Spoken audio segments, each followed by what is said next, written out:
What is up, guys? Welcome back to the channel. My name is Travis. This is TWA Motorsports, and today I got some sad news. We have two fails, and so we're going to talk about them today and what they are and what I'm going to do about it. So let's just get started. So with the first one, and I know that you guys saw the picture in the thumbnail, and we'll go look at that one in a second.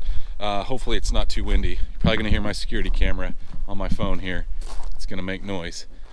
Anyway, so the white Yukon.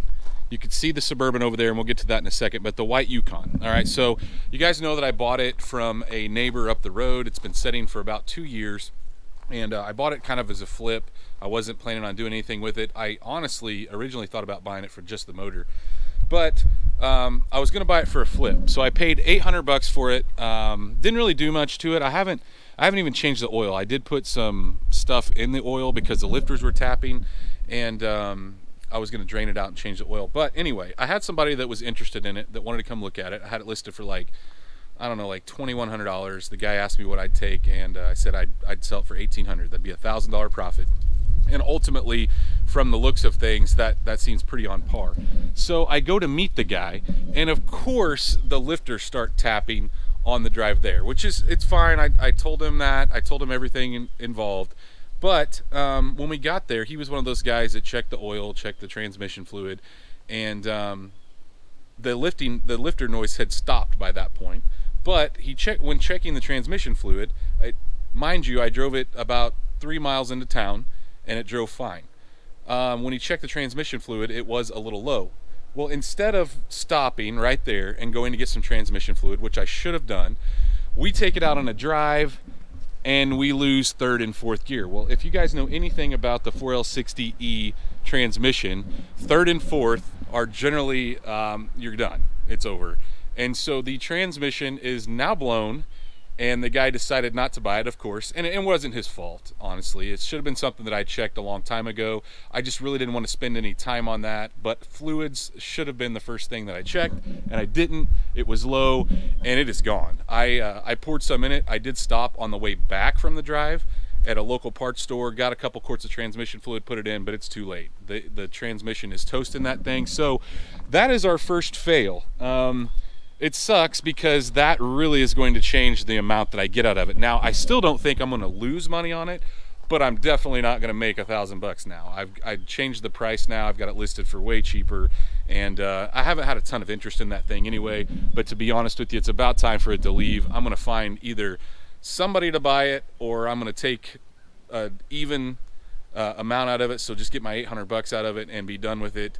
Or if it stays long enough, maybe I'll find something I could put the motor in. I know some of you guys had said, why don't you put it in this S10 behind you, but I really have no plans for that either, other than it does need a good cleanup. I'm actually going to go to the car wash here in a minute, even though it is freezing today. But the main reason you guys probably clicked on this video is you saw the Suburban. And yes, we had a snafu with the Suburban. And let's talk about why the trailer's hooked up. I'm trying to stay on this side of the wind. We'll go over there in just a second. But the trailer's hooked up, and generally what that means is I'm going to buy something, and that is the case. I've noticed that in moving my junk that doesn't run around, I needed something to pull with, right? Because my golf cart that's in that garage down there just isn't up to the task of pulling like projects around. It does fine when it's like on the concrete, so like pulling them in and out of here, as long as it's on the concrete, it was fine. But when I pulled my green truck in here, I actually had to have my neighbor come over with his four-wheeler and help me pull it the rest of the way.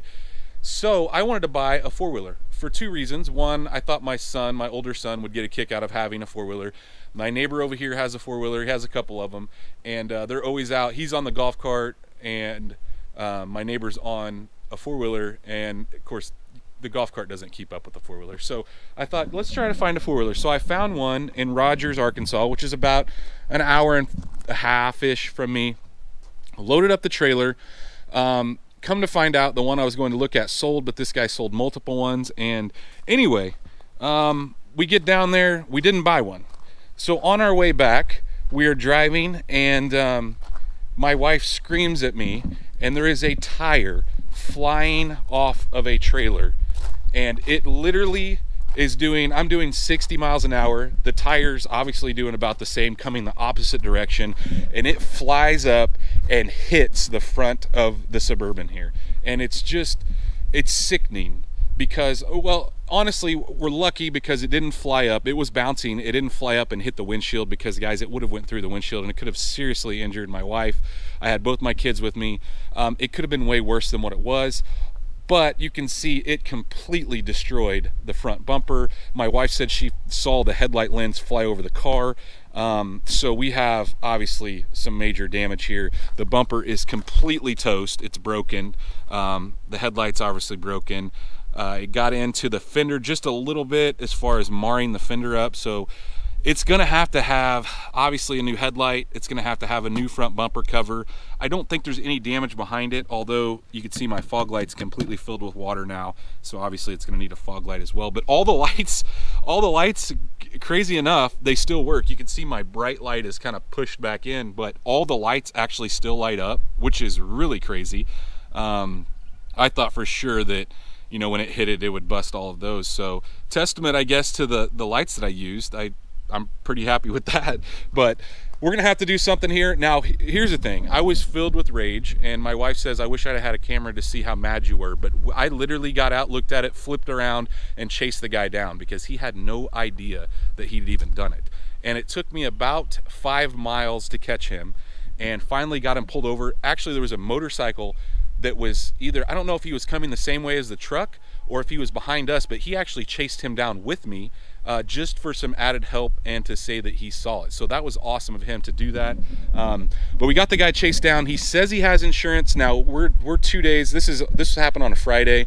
2 days in, I haven't been able to get a hold of my insurance company or his insurance company because obviously I'll try to do that tomorrow. But hopefully he has insurance. If not, it's going to get fixed either way. I mean, whether I have to actually fork it out or go through my insurance company or he has to go through his insurance company, which is obviously the best avenue, it needs to get fixed. I'm not going to leave it like this. And it honestly, I don't even want to drive it because I hate driving stuff that looks all banged up like I don't know, like I don't have insurance, like I shouldn't even be on the road. I hate driving stuff like that. It makes me crazy. Obviously, I can't really drive it in the rain either because if water gets in those lights, I mean, I guess I can just buy new lights, but I don't want to do that. So a little string of bad luck with both my white SUVs right now. No transmission, the front's all busted up, but like I said, it could have been a lot worse. It just sucks. It made me sick, and I was livid mad on a whole other level of mad. But anyway, so I basically went on a dry run, an hour and a half down, an hour and a half back, didn't get a four-wheeler. And so that night I was really on the hunt. And so I actually did find one, and we'll go up and take a look at it. I actually put it up here in the top garage, but I think it's gotten more use in the last day or two than probably anything that I've ever had. My son has literally burned up the streets with it. I think he's raced everything that my neighbor has as far as drag racing down the highway. I probably should have filmed some of that yesterday, but I just got home with it. I bought it yesterday morning, and it was only about an hour away. I was looking for something that was an automatic. I didn't want to mess with the clutch, especially when you're trying to pull something, and leaning on a buddy of mine who's had a lot of these things, asking him, like, you know, what should I buy? He thought a four-wheel drive one would work best, and so I actually found a four-wheel drive one. We'll take a look at what I got here.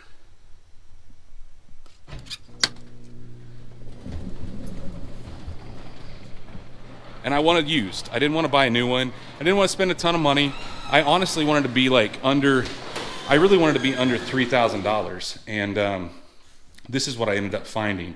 It's a Yamaha Wolverine 450. It is four-wheel drive. Starts up and runs great. Like I said, it got more use yesterday than it's probably ever gotten in its life. I don't know that the thing shut off yesterday and just performs flawlessly.